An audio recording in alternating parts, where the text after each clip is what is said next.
헬로. 안녕하세요. 야유의 부동산 정보입니다. 요즘 변동 사항이 있죠. 11월 8일 기준에는 이 기매각 택지 중에 사전청약 참여 후보지가 운정이 있었습니다. 그래서 이 부분이 12월 달에 나올 걸로 예상을 했었는데요. 11월 30일 지금 기준으로 보시면 이 빨간색 표시가 없어졌습니다. 이 빨간색 표시가 없어지고 파란색 표시만 남았잖아요. 21년 사전청약 조건부로 신규 매각 택지 요 부분만 남은 겁니다. 이제 요 부분만. 운정지구가 내년 1분기와 2분기에 사전청약이 나온다. 22년으로 넘어간 거죠. 이렇게 보시면 될 것 같습니다. 지금 이 국토부 파일 자체를 제가 그대로 보고 있는 건데 화질이 좀 안 좋습니다. 그래서 보시면 2021년 사전청약 공급 계획은 여기 수도권, 오산 세교, 평택 고덕, 부산 장안, 그다음에 12월 달에요. 평택 고덕, 인천 검단이 나옵니다. 이게 올해의 물량이고요. 22년 사전청약 공급 계획은 자 1분기 수도권에서 보시면 여기에 파주 운정이 있습니다. 그래서 단지 수는 4개 블럭이고요. 네, 호실은 1600세대입니다. 2분기 물량을 보시면요. 파주 운정이고요. 2200세대. 그래서 여기가 주상복합이 나올 것으로 예상되는데 6월 이전에 좀 물량이 나온다 이렇게 보시면 되겠습니다. 이렇게 되면 운정에 계신 분들은 내년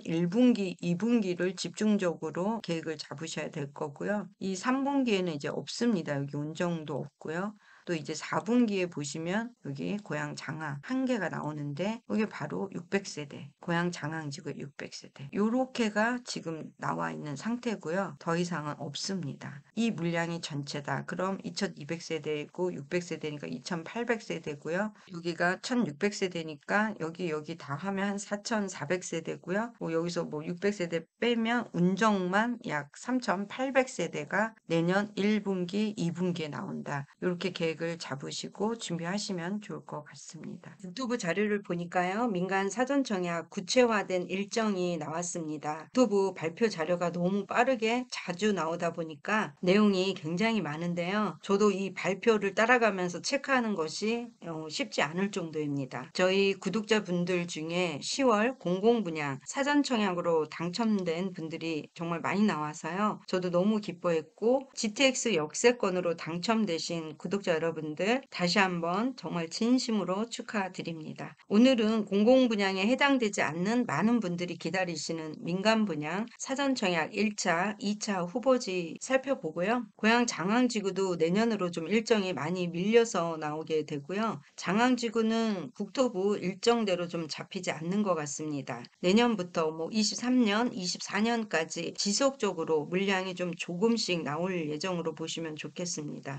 제가 얼마 전에 상담해드렸던 분 중에서는 원래 일정대로 나와야 본인은 청약을 진행할 수 있는데 이렇게 사전 청약으로 빨리 나와서 청약을 못하게 돼서 너무 속상해하시는 분이 계셨는데요. 그 분에게는 뒤로 밀린 게 좀 더 좋은 소식이 된 것 같습니다. 지금 국토부에서 진행하고 있는 일정들을 제가 계속 체크를 하다 보니까요. 애초 국토부 발표 계획안대로 일부 지역들은 가지 못하고 있다는 느낌을 많이 받았고요. 오늘 발표 자료 보면서 지역가 그리고 분양가, 특히 운정 GTX 역세권 분양가도 한번 예상해 볼 수 있을 것 같습니다. 민간 분양 사전 청약 최초로 시행을 하게 됐는데요. 지금 11월 30일 날 나온 물량이 2,500호고요. 2021년 연내까지 6,000호, 1,000호가 나온다는 얘기고요. 또 내년에는 38,000호로 물량이 확대가 됩니다. 24년 상반기까지 공급 물량이 기존의 10만 1,000호에서요. 10만 7,000호까지 무려 10만 호가 넘는 10만 7,000호로 확대됐다는 거. 정말 엄청난 물량이 시장에 나옵니다. 11월 30일 발표된 물량이 2,500호고요. 1차 민간 사전 청약 모집 공고를 시작했습니다. 또 내년 22년에 나올 물량이 38,000호가 공급이 됩니다. 1차 지역은요. 2,500호인데요. 오산 세교가 1,400호가 나오고요. 평택 고덕이 600호, 부산 장항이 500호. 건설사는 전부 민간 건설사입니다. 우미린이고요. 호반 서밋이죠. 중흥 S클래스. 이렇게 민간 건설사 세 곳에서 1차 사전 청약 민간 분양을 시작합니다. 네, 그래서 11월 30일 날 당첨자 모집 공고를 시작했다는 내용입니다.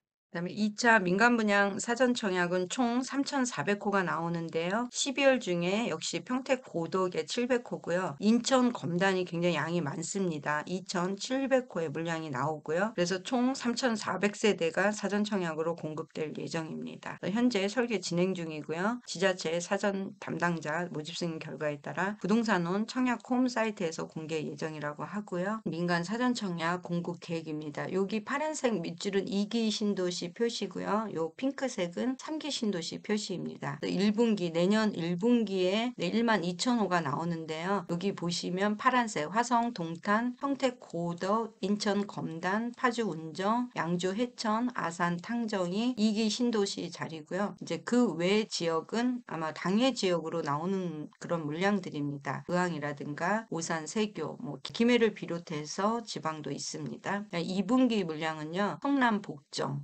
의왕, 월암 이런 곳은 당해에 사시는 분들이 들어갈 수 있는 지역이 될 거고요. 2기 신도시, 이 화성, 동탄, 그다음에 파주, 운정. 오늘 나온 자료에서는요. 내년 3월 이전에 나온다 이렇게 보시면 될 것 같고요. 처음에 1,881세대라고 국토부에서 예정을 했는데요. 이 숫자가 좀 바뀌었습니다. 1,600호가 나오는 것으로 현재까지 정리가 된 것 같고요. 2분기에 또 파주 운정이 나오는데요. 여기는 주상복합 GTX 자리로 보입니다. 2,200세대가 나올 예정입니다. 또 3분기에는 성남 금토를 비롯해서 2기 신도시인 화성 동탄도 물량이 계속 나오고 있고요. 지금 4분기 같은 경우는 인천 계양이 3기 신도시인데 1,300호가 사전 청약으로 나오고요. 고양 장항에 600세대가 들어갔습니다. 이 장항지구 이거 하나밖에 없습니다. 4분기에. 제가 영상 초반에 말씀드린 것처럼 이 고양 장항지구의 사전 청약으로 물량을 내려고 했던 것들이 건설사들과 합의가 잘 안 된 것 같고요. 그래서 사전 청약으로 민간 분양 나오는 것들은 계속 좀 뒤로 밀리게 되었습니다.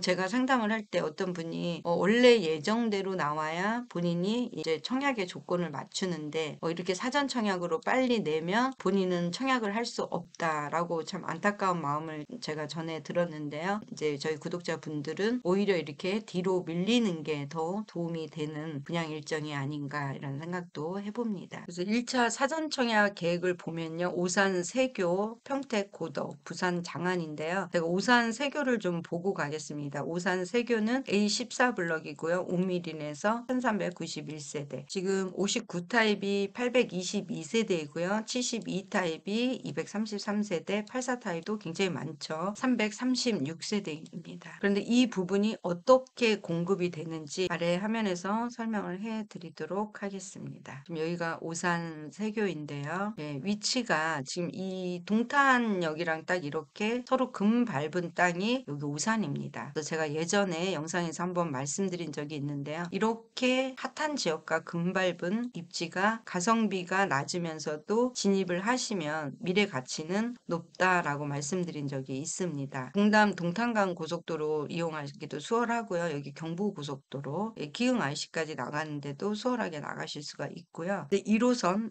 여기가 1호선인데 여기가 병점역입니다. 오산역 여기 오산대역. 이 오산 세교 지역이 좋은 게 이 오산 세교 북측으로 이렇게 동탄 신도시가 딱 포진을 하고 있고 아래쪽으로 이 평택 진이역이랑 또 마주하고 있습니다. 오산 세교에서 진이역까지는 상당히 가까운 거리고요. 한정거장인데 진이역 쪽이 상당히 많은 부분이 개발 이슈가 있습니다. 굉장히 큰 테크노밸리도 들어올 예정이고요. 이 진이 역세권도 개발하는 지역이기 때문에 지금 보시면 이 원 안에 다 들어갔죠. 처음 섹터 에리어 안에 이 진이역까지 들어가고요.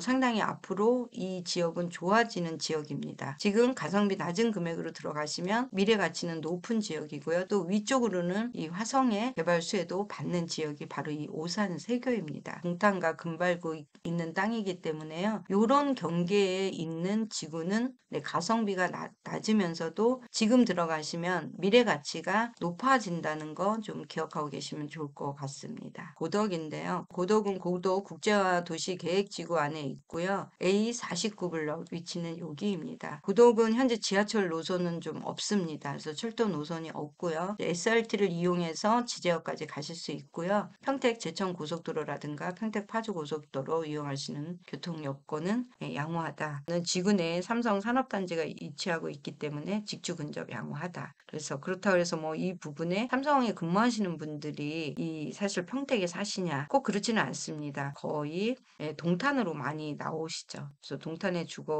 하시는 경우가 상당히 많고요. 또 국제화 도시가 채워지게 되면 이 안으로도 이제 많이 들어오게 되죠. 근데 여기 좀 좋은 게 중대형 평수가 좀 많습니다. 네, 지난번 국토부에서 민간 분양을 사전 청약으로 할 때 분양가 매뉴얼을 좀 만들었습니다. 그래서 그 기준으로 분양가가 나온 것 같고요. 90% 물량이 3, 4억대로 시세 대비 6, 80% 수준으로 책정되었다는 거죠. 이제 다만 본 청약 시에 이제 변동이 가능한데요. 국토부에서 만든 매뉴얼을 보면 물가 인상, 즉 인플레를 보겠다는 건데요. 본 청약 시점에는 아무래도 물가 상승분만큼 올라가지 않겠나 이런 예상을 좀 해보고요. 보시면 이제 오산 세교가요. 59 타입이 4가지 타입이 있는데 이렇게 분양가가 3억입니다. 엄청나게 저렴한 가성비고요. 72 타입이 3억 6,800이고요. 84 타입이 4억 3,500. 지금 이제 평택 고덕 같은 경우는 전부 84 타입입니다. 4억 7,600, 4억 7,700 이 정도 금액에서 나왔고요. 여기 대형 평수가 있습니다. 5억 6,100 이렇게 나왔습니다. 이제 이 민간 분양 사전 청약은요. 우리가 공급 방식을 좀 아셔야 되는데요. 그동안에는 공공 분양에서 사전 청약을 할 때는요. 일반 물량이 15%고 특별히 85%였습니다. 그런데 민간 분양 사전 청약에서는요. 이 일반 물량이 무려 37%로 늘어나게 됩니다. 85%였던 특별 공급이 63%로 줄어드는데요. 신혼부부 20%, 생애 최초 20, 다자녀 10 이렇게 특별 공급으로 좀 공급이 되고요. 일반 공급 비율이 높아진 만큼 좀 참여 기회가 확대됐다. 이건 뭐 사실인 것 같습니다. 이 추천제의 공급이 굉장히 중요한 물량이 되겠습니다. 예를 들어서 내가 가점이 낮거나 신혼부부인데 자녀가 없거나 또는 생애 최초인데 1인 가구이거나 이런 분들이 지금 이제 다 들어갈 수 있게 된 거죠. 그래서 전체 공급 물량의 27%가 추첨제로 들어간다라는 것입니다. 그래서 제가 오산 세교를 예를 들자면 1390세대인데요. 그래서 특별 공급에 460세대가 있고요. 일반 공급에 130세대에서 얘와 얘를 합치면 290세대가 되는데요. 24.7%고요. 평택 고덕이 633세대인데요. 추천 물량이 무려 221입니다. 그래서 특별 공급에서 44세대와 일반 공급에서 무려 177세대, 50.3%가 추첨제의 물량으로 들어온다. 이렇게 보시고요. 바뀐 내용이 있는데요. 일반 공급분에서는 이제 민영주택 특공 추첨제가 이제 시행이 되는 겁니다. 예전에는 생애 최초라든가 신혼부부는 그 특공 자체에서 경쟁을 해서 떨어지면 끝이었는데 이분들이 다시 추첨제에도 또 떨어지면 들어올 수 있다라는 거죠. 예를 들어서 내가 생애 최초에 특공으로 넣는데 그 특공 물량에서 떨어졌다 하시는 분들은 다시 들어와서 이 30%에서 다시 할 수 있다라는 거. 그러니까 두 번의 기회가 주어지는 거죠. 다만 이 물량이 전에는 생애 최초가 25%였고 신혼부부 특공이 뭐 이렇게 30% 물량이었으면 신혼부부가 20으로 줄어들고요. 이 생애 최초가 25에서 뭐 이렇게 20%의 물량으로 줄어든 겁니다. 이 물량이 줄어든 대신에 이 30% 추첨제에 한 번 더 기회를 준다. 이렇게 생각하시면 되고요. 그 외에 가점이 안 되시는 분들도 여기에 들어오실 수 있다. 이렇게 보시면 되겠습니다. 그래서 1인 가구라든가 소득 기준 초과, 그 다음에 무자녀 신혼부부 이런 분들에게 청약 기회가 확대된다는 거고요. 이 거주지역 우선 공급은 예로 적용되는데 이 부분은 신청 자격에 대해서 사전 당첨자 이 모집 공고문을 통해서 다시 한번 확인을 좀 해보셔야 되고요. 그리고 좀 유의하셔야 될 부분은 민간 사전 청약에 당첨된 경우에는 다른 공공이라든가 민간 사전 청약에 일반 청약 신청할 수 없다라는 겁니다. 다만 당첨자 지위를 포기할 경우에만 가능하고요. 네, 오늘은 국토부 발표 자료를 가지고요. 민간 분양 사전 청약 나올 입지에 대해서 또 세대수에 대해서 한번 살펴보았고요. 다음 영상에서는 창릉 신도시 천마을, 시범마을이죠. 1100호의 사전 청약이 들어가는 입지에 대해서 전체적으로 한번 살펴보는 영상을 준비하도록 하겠습니다. 그럼 오늘 영상 시청해 주셔서 감사합니다. 다음에 또 만나요. 안녕.